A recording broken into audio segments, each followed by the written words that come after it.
Hello, welcome everyone. My name is Vanessa Margolis and I'm the Portfolio Director at Virtue Lab, and I have the privilege of introducing today's moderator, Katie Pettinger.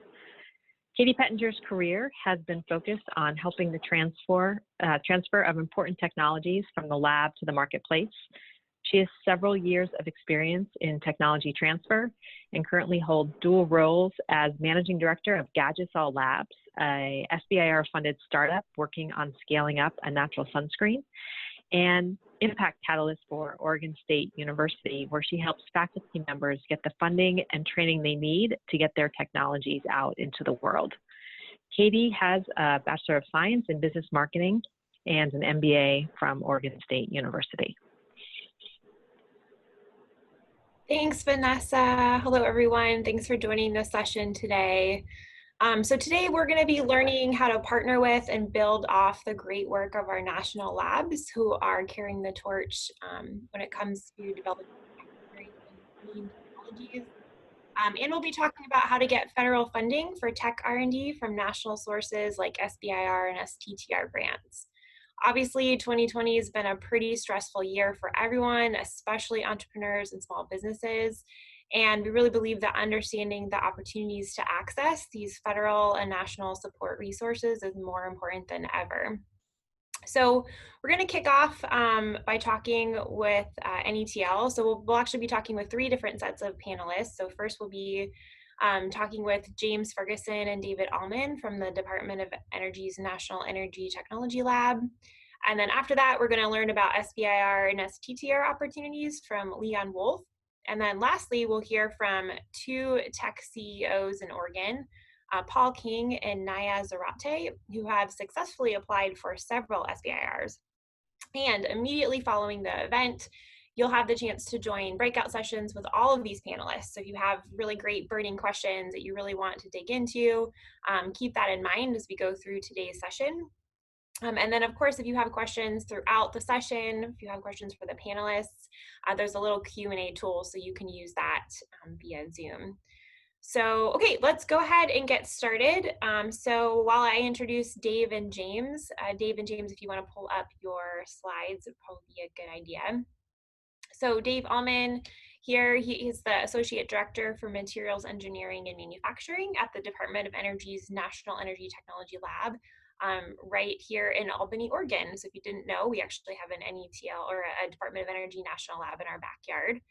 And Dave directs a team of highly skilled scientists and engineers who design, engineer, and evaluate materials ranging from atomistic to pilot plant scales, with the objective of developing next generation advanced energy systems. So pretty cool stuff. We also have James Ferguson from NETL. James is the State and Local Partnerships Manager, and he's actually based out of the NETL Pittsburgh site. And James works to facilitate mutually beneficial partnerships between NETL and public and private sectors, working with state and local government and non-governmental organizations, and working with some of the nation's most prestigious research universities, including OSU. With that, I'm going to go ahead and pass it off to Dave and James, and hopefully you can also their screen, like I can talk a little bit more about NETL and how you can partner with them. Okay, thank you, Katie, and good morning. I'm David Allman, and my colleague James Ferguson and I will give you a brief introduction to the National Energy Technology Laboratory.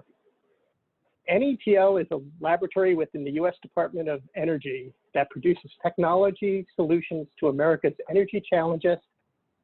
For more than 100 years, the laboratory has advanced technologies to provide safe, clean, reliable, and affordable energy to the American people. Our mission is to discover, integrate, and mature technology solutions to enhance the nation's foundation and protect the environment for future generations. Through forward-looking research and technology development, our team of talented and diverse experts provides technological solutions for today and options for tomorrow. Even though we are in multiple locations with 3 research campuses, we operate as one integrated laboratory where capabilities are leveraged to advance our mission. And the figure shows what capabilities are located at the 3 primary research sites in Morgantown, West Virginia, Pittsburgh, Pennsylvania, and Albany, Oregon. Out in Oregon, we primarily work on advanced alloy development and manufacturing, but we also have a very large program on geospatial data analytics and machine learning. As the only one of the Energy Department's 17 national labs that is both government-owned and government-operated, we are in a unique position to accelerate the development of technical solutions through strategic partnerships with academia, industry, and other research organizations. NETL maintains a portfolio of intramural and extramural complementary research projects to accelerate and advance our mission. NETL's Albany campus has played a substantial role in the creation of the reactive metals industry in the nation. The laboratory actually started in Albany in 1943 as the Northwest Electrometallurgical Laboratory, with a mission to conduct research to help develop new technologies and industries that could utilize the low-cost power being generated by the newly built dams along the Columbia River. Early research focused on developing technologies to produce titanium and zirconium. In fact, the zirconium that was used to clad the fuel rods on the first nuclear submarine were produced at the laboratory in Albany. Spin-off companies such as Ormet and Huachang were started to commercialize these technologies. Today, both companies are now part of Allegheny Technologies Incorporated, or ATI, but they still operate in Oregon with plants and in Oregon with highly skilled workers from 60 years after their startups. We maintain in-house world-class expertise and state-of-the-art capabilities associated with 6 core competencies: computational science and engineering, where we look on high-performance computing, data analytics, and machine learning. NETL maintains a supercomputer for its research. It was just refreshed about 2 years ago, and when the refresh was completed, it was the 25th fastest supercomputer in the world. We maintain the organization that I run, which has capabilities at all 3 research sites, primarily looking at developing advanced structural and functional materials for advanced energy systems, as Katie had mentioned. We have a geological and environmental systems group, which looks at a variety of geochemistry and geophysics, but they also do a lot of geospatial analysis and monitoring, which that group is actually mostly in Albany, and we do a lot of work on data storage and analysis in that area, in that group. The Energy Conversion and Engineering Directorate looks at developing advanced, high-efficiency, clean energy technologies, such as solid oxide fuel cells and the next generation advanced, highly efficient gas turbine technologies.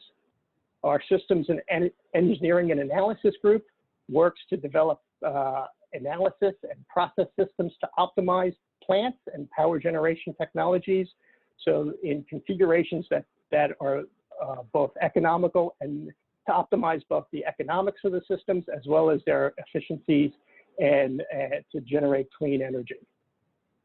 And we have a very large technical program management group that looks at the integration and execution of research from both our internal and external research programs in order to make sure those efforts work together to advance solutions for clean energy technologies. So how can you partner with us? You can access NETL's in-house research expertise and capabilities through cooperative research and development agreements or any similar or other similar agreements. Or you can actually license our technology. In fact, Paul King's company, Emperor Scientific, is commercializing an NETL developed technology. And of course, you can also respond to any of NETL's managed competitive research solicitations and become part of our extramural research program.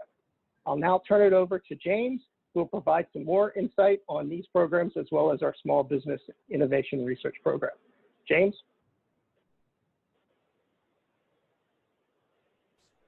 Thanks, Dave. You going to advance the slide? Thank you. And since we know we have a number of small businesses at this event, we wanted to talk about NETL's connection to the Small Business Innovation Research and Small Business Technology Transfer Program. Characteristics of the program is limited competition, intellectual property and data rights specific to SBIR, and the potential for progressive funding through the phases. And each technical idea can move through 3 phases. Phase 1 is the proof of concept. Phase 2 is a prototype of an innovative concept. There's a phase 2 that continues the research and development, and that was phase 2A, I'm sorry, and phase 2B continues the research and development toward commercialization. And then finally, phase 3 would be pursuit of a commercial application using non-SBIR and STTR funding, and that's from private and other governmental funding. And it's important to note here that NETL will help the small business attempt to find other funding sources, whether it's within the federal government or outside with private industry. I would encourage all of you to sign up for the mailing list using the link here, science.energy.gov/SBIR. You can get information about upcoming topics, funding opportunity announcements, webinars, and other updates. And then also the final link announces the topic and FOAs when they're released. So I would highly encourage folks to sign up there. Our lead contact at NETL is Maria Reedpath, and she's located in Morgantown, West Virginia. You see her contact info, phone number, and email address in case you need more information. Next, Dave. Thanks. And again, wanted to point out the key numbers here is that NETL has funded 58 SBIR and STTR projects over the last several years through fiscal year 2019 for over $59 million. And that just shows some of the success we've had in working with small businesses throughout the last several years. Next, please. I wanted to show you a couple of case studies that shows how a small business can become successful using the SBIR program. We're not going to talk about the specific technology.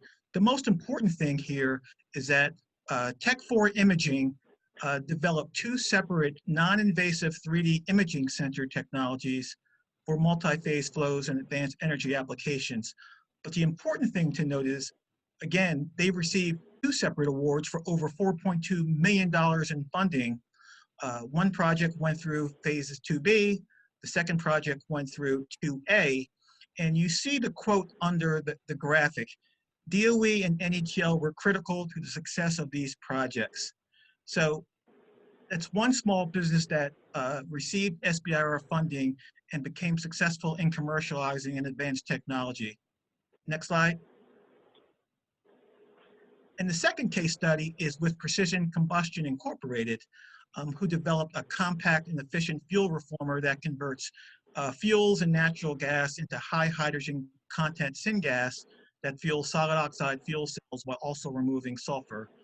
And you see PCI received SBIR phase 1 and 2 and developed a fuel processor, and ultimately received multiple contracts from Department of Defense, ARPA-E, which is a DOE program, and private industry, and ultimately received over $30 million in post-SBIR funding. And again, you see a quote from their CIO about how SBIR supported PCI's early stage innovation and development.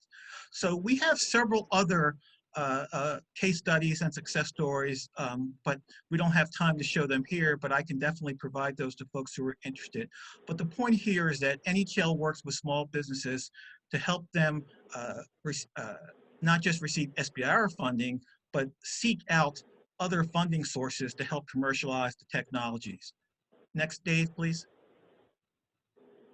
And finally, this slide summarizes how you can partner and collaborate with NETL.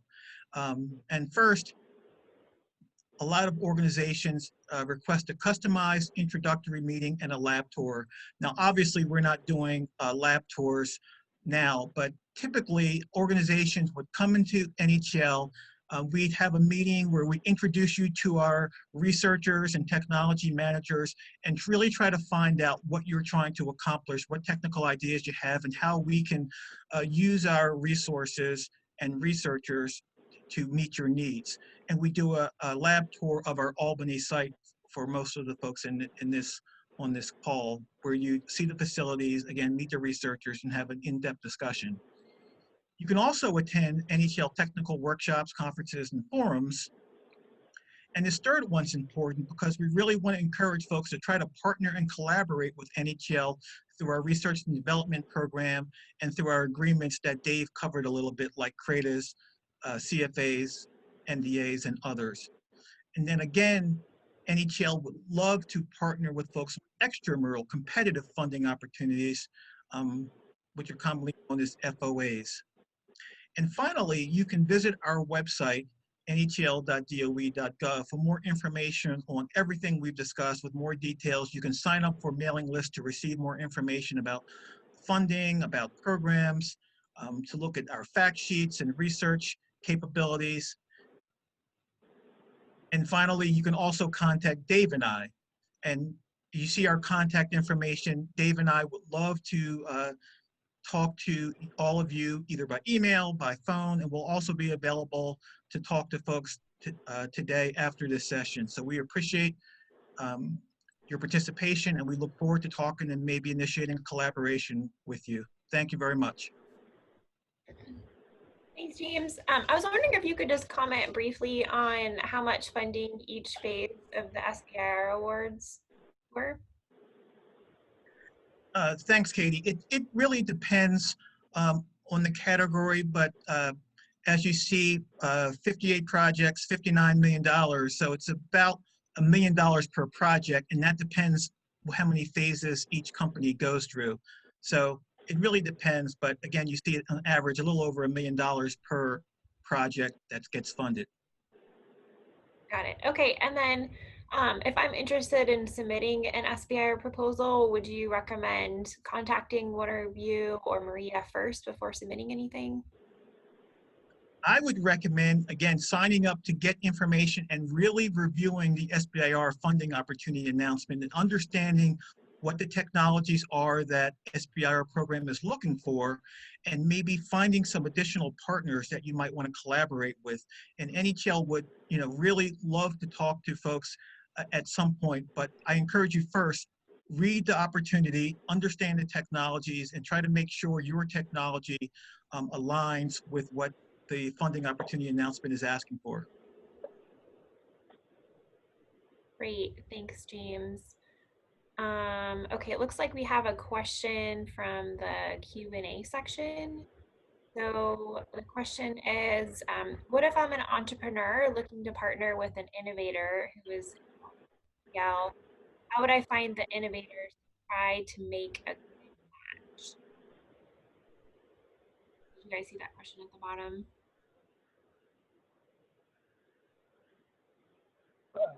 Katie, I had problems hearing the question. Can you repeat it? James, I don't know if you were able to hear it. I did hear it, and it sounds like an entrepreneur is trying to partner with an innovator who is involved with NHL. And I don't know if innovator means a company or other organization who works with NHL. But, I guess we do provide some matchmaking, and we try to connect organizations. If you have a specific question, you can let us know, and we'll try to connect. Okay, I'm sorry, now there's a follow-up. Innovator is the engineer or tech person, entrepreneur is the social engineer. Again, you contact us, let Dave and I know, and we'll try to connect you with the appropriate context to help move your technology along. So again, I think the answer is that let's talk to us, and we'll try to connect you and help with your move your technology toward commercialization. So we can help make And James, I'm thinking maybe they're writing this from the perspective of if they're trying to find like a special somebody at NETL who has the expertise that they want to partner with to go after another external proposal or some other funding outside of NETL. Maybe that's kind of the direction that they're going in, and that happens, right? Oh yes, I think I mentioned that we try to help folks find funding external to NETL, whether it's from other federal agencies or private industry or other sources. So definitely that happens all the time. And Katie, I see another question. Do you help with grant writing? And that is typically not something we do with helping people write grants. But again, we would encourage folks just to read the opportunities and be able to make sure you're responding to what the FOA asks for. Yeah, and actually I can jump in and kind of answer this question a little bit because NETL as a entity doesn't really help do this, but Oregon, the state of Oregon has resources to help connect companies with grant writers. And I think Leon will talk about that a little bit in this next panel. Well, it's just Leon, so don't know if I should call it a panel, but he'll be sharing some more local resources to help get SBIRs. And in pre-COVID times, the state of Oregon actually has a little $5,000 grant that you can apply for if you're just trying to apply for an SBIR, and that can help to pay for grant writers. I know that funding is sort of frozen at the moment because of the whole COVID situation, but I know that they're working to try to get that reinstated. So hopefully in the next few months that'll be available. And yes, that this is Oregon specifically. So if you're in Oregon and you're trying to write an SBIR, then that would be where this funding that I just mentioned would come in handy. It doesn't have anything to do with NETL. So, okay, I'm going to go ahead and pass it off to Leon. James and Dave, thank you so much for sharing all that really important information. And everyone keep in mind that James and Dave will be around afterwards if you want to ask them more specific questions in the breakout. So Leon, if you want to go ahead and get your slides up here. So Leon is super fantastic. He runs the SBIR STTR Support Center as a part of Virtue Lab. And I know that he's been instrumental in helping my company, Gadgetsol Labs, get SBIR grants, and several others throughout the state. He's helpful throughout the whole process. So if you're interested in applying for an SBIR and you're not sure, excuse me, which agency that you should target or whether you have a good idea, he's helpful with that part. Whenever you're actually doing the application process and you want somebody to take a look at your draft proposal and or help you with writing it, Leon is also super fantastic. And then even after you get the proposal and you're like, great, I have this money, now what do I do? Leon's also been a really big help. So thank you so much, Leon, for all of your assistance. And without further ado, I will pass it to you to talk a little bit more about SBIR programs as a whole. Well, thank you, Katie, for all the kind words, and hello, everybody in cyberspace. Is everybody hearing me okay? Thumbs up, Katie, if you can hear. Great. Thanks to everyone who is attending all of Fuel and or just today's session for devoting some of your screen Zoom time to our event, and we hope it's really rewarding. James and David have already done a great job queuing up what SBIR and STTR is, and they're a tough act to follow overall, but I'll do my best after these buildups. As James already mentioned, SBIR stands for Small Business Innovation Research, and a smaller companion program, Small Business Tech Transfer, or STTR, which is only with universities.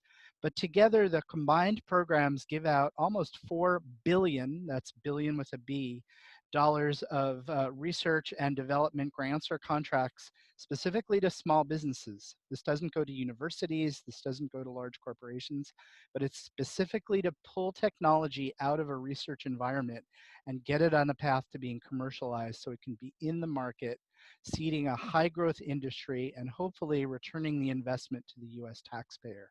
The government has started branding SBIR the America's Seed Fund because this is essentially a seed grant between a university grant to get it to a stage where private investors and venture capital will bring this to the market. The government wants to maintain competitive on a global scale and really seeks to advance high growth, high value industries. So I'm going to pull things up. James and David did a great job describing the Natl and fossil energy work as part of Department of Energy.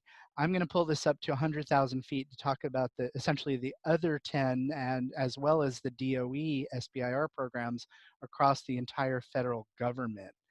So as you might imagine, all of the federal agencies, the largest being Department of Defense that have research budgets, participate in SBIR.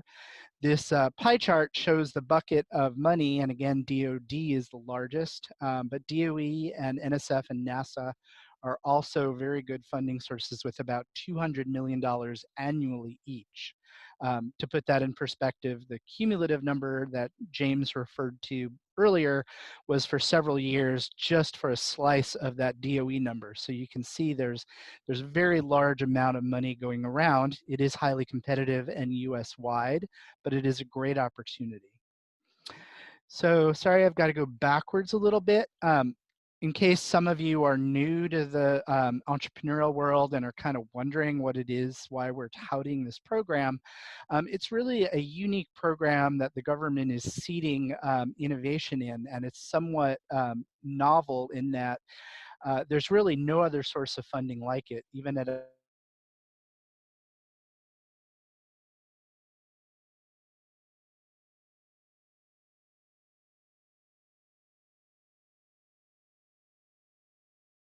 other countries and not seek to own or manage part of the small business. They've got enough other problems, and they basically seek to just seed things and get you to the stage where you can get to market.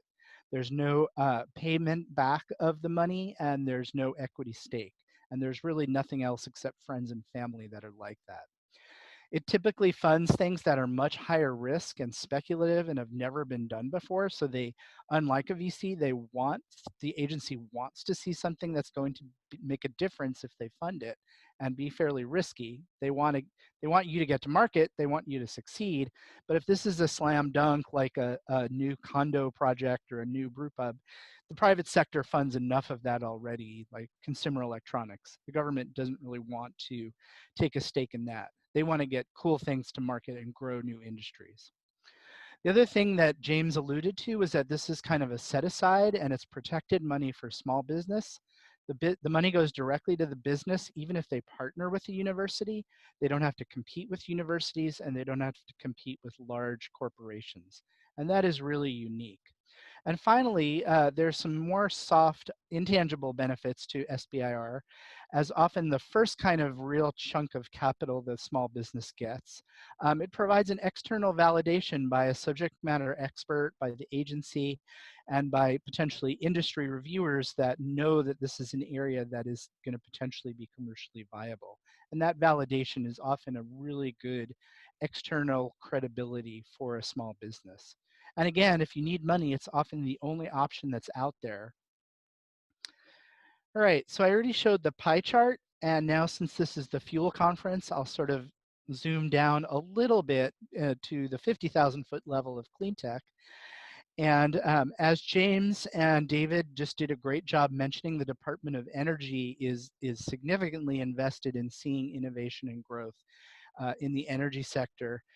DOE has about a $200 million budget, and they have numerous programs in addition to the ones described by Natl in energy efficiency and renewable energy that includes solar, wind, bioenergy, fuel cells, and many other areas of energy efficiency. There's work on grid modernization, and there's really too much to talk about here, but if you join me later, I'd be glad to dive into what DOE's opportunities are.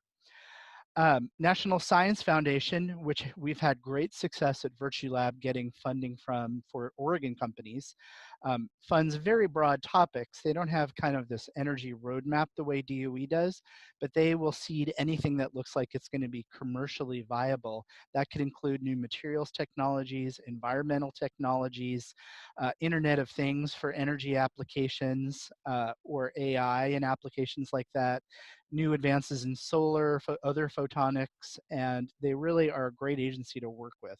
And I strongly recommend National Science Foundation.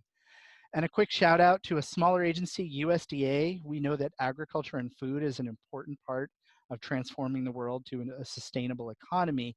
USDA is fairly progressive. They fund biofuels, urban farming, things for air, water, and soil conservation, precision farming and agriculture, local food systems, as well as many other things there's too much to go into. And again, please join me later if you have an agricultural innovation and sustainability.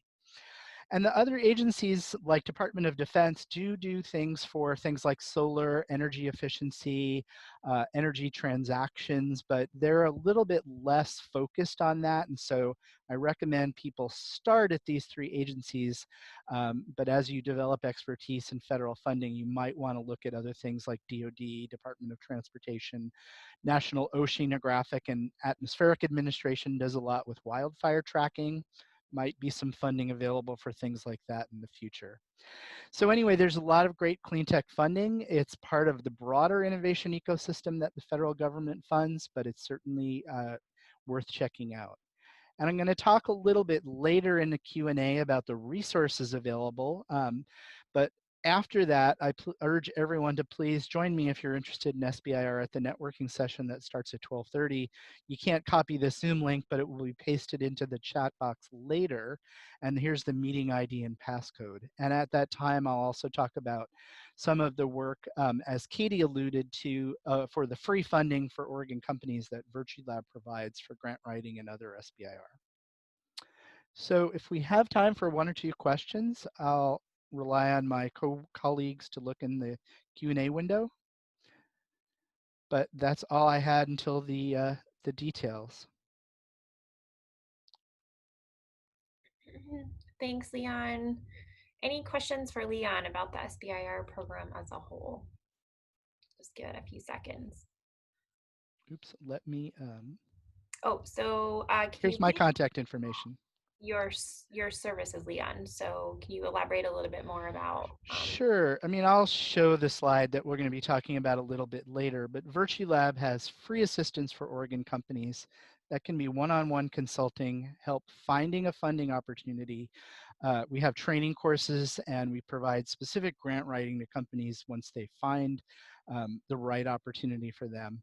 You should go to virtuelab.org, the /SBIR webpage, and we do have videos that explain a little bit more and a description of our services and a request for assistance at that location. And I think I'll have time to come back to this slide later. Hope that answered the question.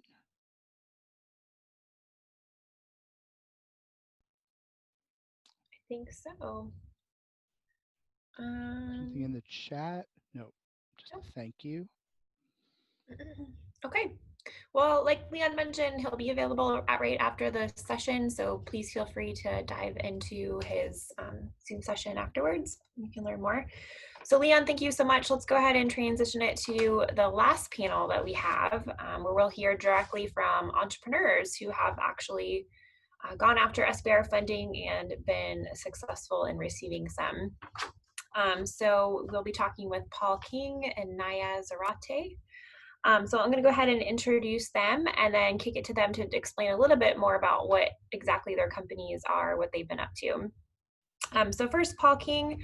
Paul is the co-founder and CEO of Ampere Scientific. It's a tech startup in Albany, who was a spin out from Natl, who is commercializing technology to dramatically improve the production of specialty alloys that are used for aerospace applications and more. So basically, the next time you get in an airplane and fly, you can think that Paul is helping to make the materials that go into making that airplane safer. Paul has decades of experience in R&D, sales, and marketing of energy systems. And actually, before he launched Ampere Scientific, he was the Director of Strategic Partnerships, Outreach, and Education for Natl in Albany.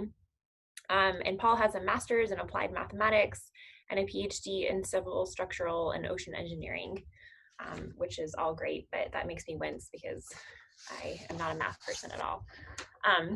And then next, Naya Zarate. So Naya is the CEO and co-founder of Continuous Solutions, which is a company in Portland.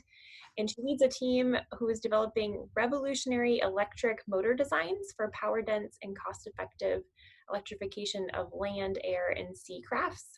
She has over 10 years of experience in R&D, operations, and management, and her specialty lies at the convergence of business, technology, and management. She has a MS and PhD in chemical engineering from Purdue.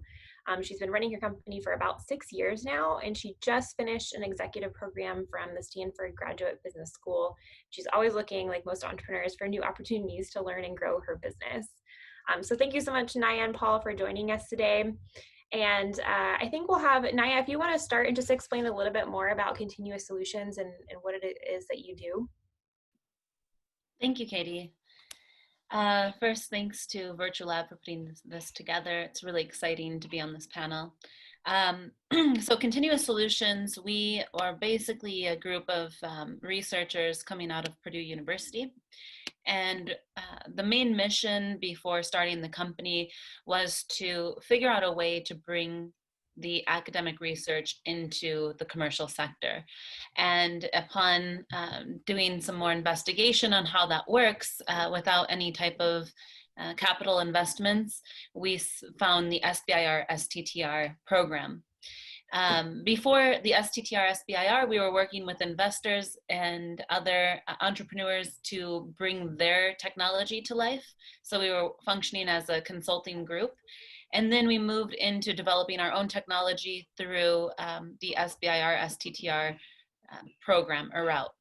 In the last 6 years, we've gotten 9 SBIR STTR awards, and we have gone all the way to a phase 3 contract with the Army, and we've had 3 phase 2, and we have 1 phase 2.5, which is the commercial readiness program. So we've been pretty successful in the SBIR STTR. We also still work with commercial entities in helping them develop their technology. The technology that we focus on, though, like you said, Katie, is the electrification of vehicles, whether it be ships, aircrafts, or sea crafts. And this is through development of different components and supporting the electrification conversion. That's awesome. Thanks, Naya. Quick question to follow up. What agencies did you receive SBIR funding from? So we work mainly with DoD, and the sub-agencies that we've worked with is TARDAC, which is through the Army, which is tank and basically the electric grounds vehicle is switched from TARDAC to grounds vehicle systems.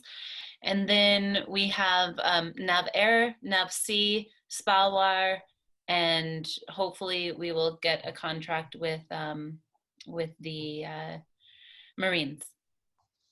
Awesome. Great work. Thanks. Paul, so talk to us a little bit about Ampere Scientific. Yeah, thanks, Katie. Thanks for everybody for showing up. Thanks to Virtual Lab for holding this great conference. It's not my first time being involved. Hopefully not my last, but you'll rate me later, I guess, on that. Ampere Scientific was started in 2014 when I decided that I wanted a different career than being a government researcher. I left the lab, pulled this technology that, as Katie indicated, was developed at the lab with actually my co-founder on a project that was funded by industry. And so we essentially developed a new sensor array that is used for imaging, processing, so that we can make the process more efficient. Since we left the lab, we've been blessed with getting Virtual Lab investment, angel investment. We've got a number of both federal and state grants. We've got sales. So we're sort of like this company that is pre-revenue, but right on the verge, and it's taken us about 6 years to get there. Overall, the technology, as Katie said, is doing 2 things. One is it's making it safer to fly in airplanes, and so I always say when I start out a talk, when you get on a commercial airplane, you not only expect, but you demand that airplane get to where you want to go. And I'm here to tell you it doesn't always happen. And I can show you lots of newspaper articles of engines having problems on an airplane that is causing that airplane to either, most often to go somewhere else. Fortunately, there's only been one death in the recent past because of this kind of thing, and so we don't hear a lot about them. But that's not true worldwide. But more importantly, and thankfully, in the long term, in the application of the technology, we believe that we can make the metals industry somewhere between 4 and 8% more efficient. That relates to about 5 coal-fired power plants reductions based upon the lower energy uses in the United States alone. So that's also a key revenue avenue for us in terms of recurring revenue. So that's Ampere Scientific in a nutshell. Thanks, Paul. So you're basically working on making sure that the materials, the metals that go into forming the airplane parts don't have a critical failure because of the way they are manufactured, and then therefore the airplane crashes and kills people, which is maybe the more morbid way to say that. Correct.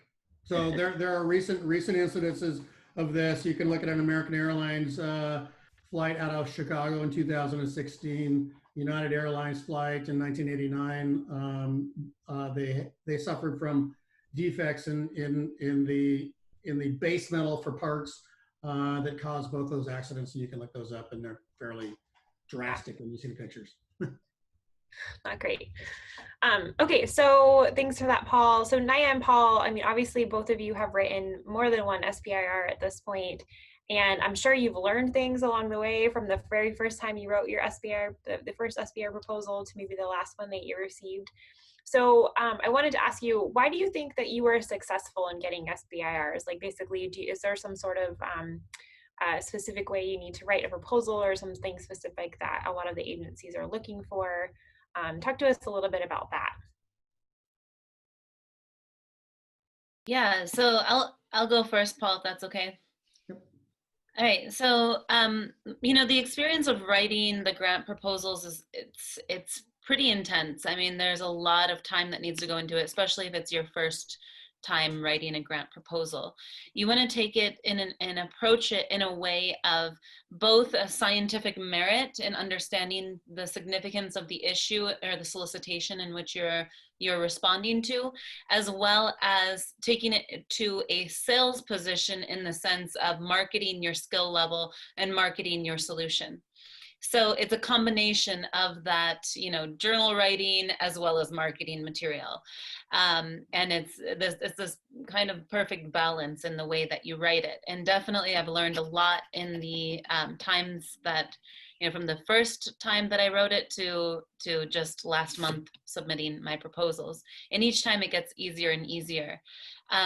What you really want to focus on is reading the solicitation. So with the DoD, the way that the SBIR works and the STTR is that it's very specific issues that are being addressed and posted on a website. And I will send you a link to that website. So you can look at the specific solicitation and they tell you exactly what they're looking for.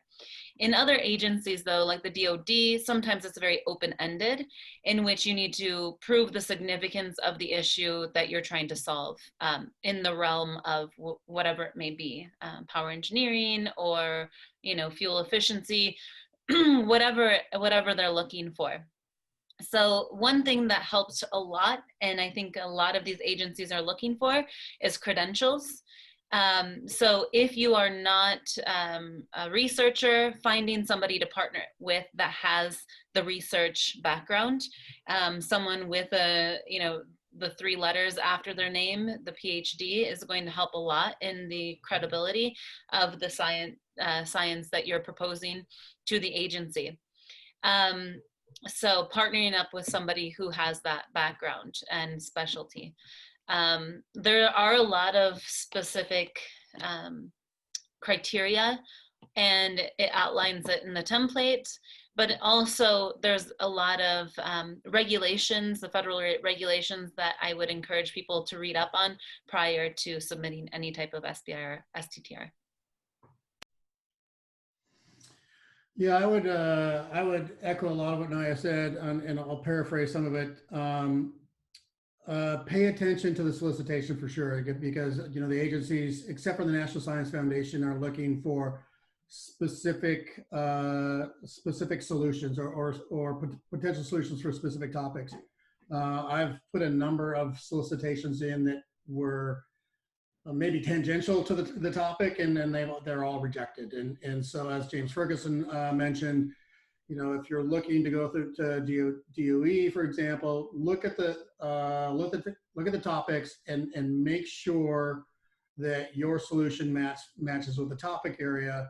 And just for, you know, everybody's edification, there's a DOE phase 1 opportunity open right now with well, unless I gotta back up a little bit. You have to have put in a letter of intent already. And so if the topic area doesn't quite match or you're not quite sure, make sure that you contact the listed contact person in the topics list, and they'll give you a determination of whether your solution meets with their topic. The other thing that I would say is you know, if you go through the process once and you get a rejection, don't stop there. There's really helpful information in that notice of non-compliance or notice of non-funding. The reviewers typically give some sort of comments on the reviews.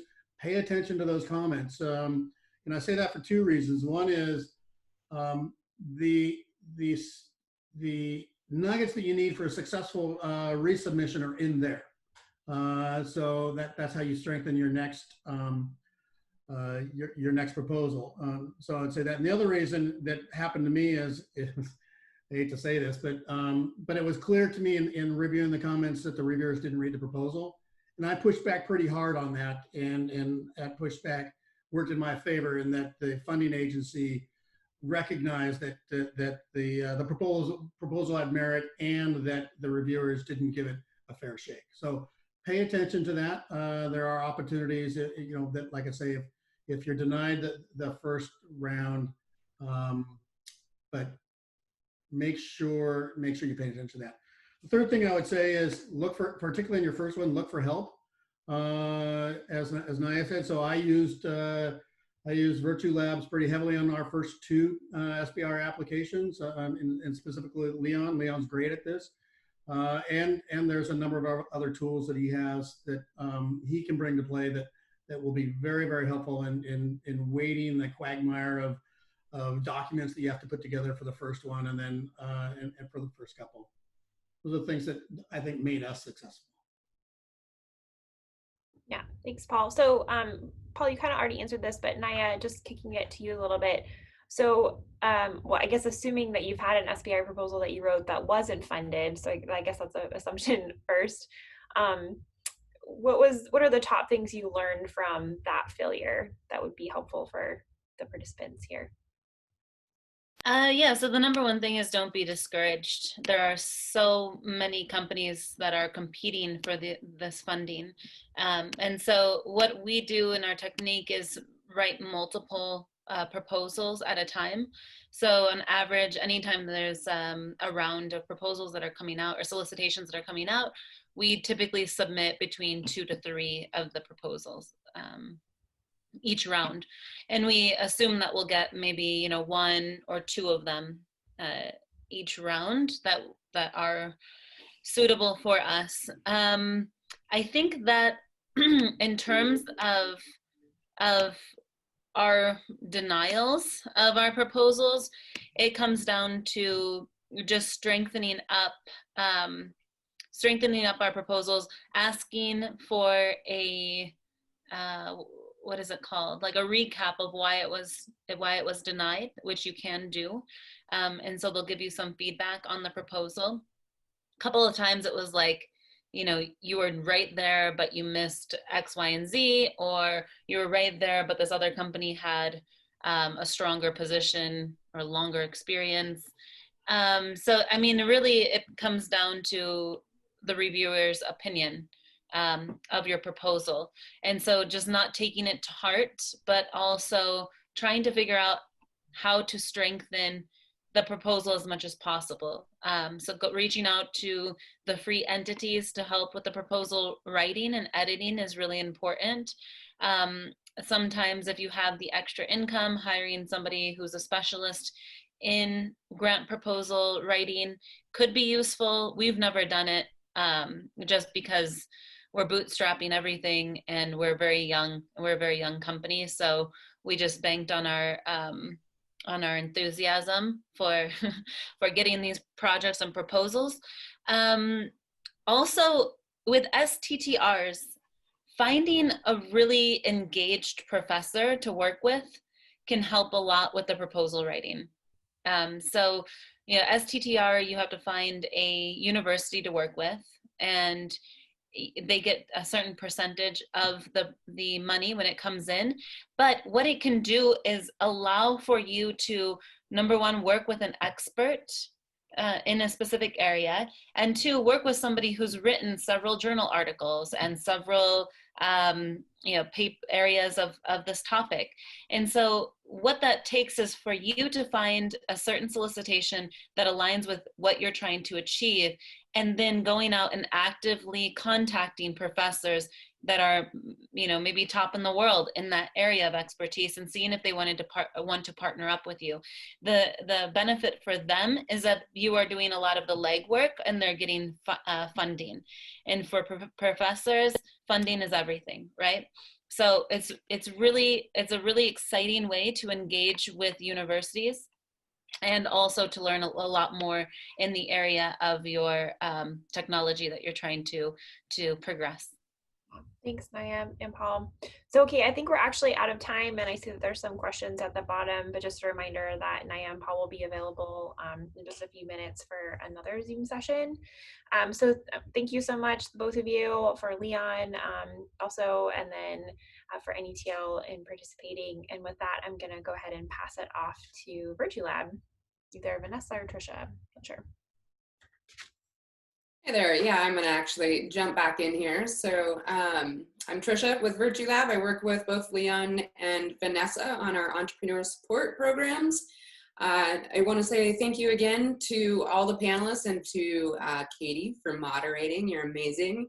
And especially Naya and Paul, I threw it in the comments, but not just for the technologies that you're bringing to market, but you guys are two very generous people to always share your insights and your lessons with everybody else and with the community. So I want to thank you for always bringing that. And then want to thank Natl for their sponsorship for this this session, as well as our title sponsor, Bank of the West. And with that, we're actually going to transition, just like if we were at an actual live event. If you wanted to follow people off the stage, we've set up the rooms essentially in the background. So you should have received those links. I think that Cassidy's going to actually post those in the chat as well. And if for some reason you don't see those, but you should be able to just click, you can visit Leon in one of the rooms to talk more about SBIR. James and Dave will be in a room to chat with you more about Natl. And then Katie, Paul, and Naya are going to jump over there if you have questions specifically for them. And I know there were some remaining questions definitely towards Naya there. So you can always follow up with us or get a hold of everybody else through LinkedIn and the other links. And I think we'll be sharing the Natl slides out as well, and probably Leon. So, all right. Thank you, everybody.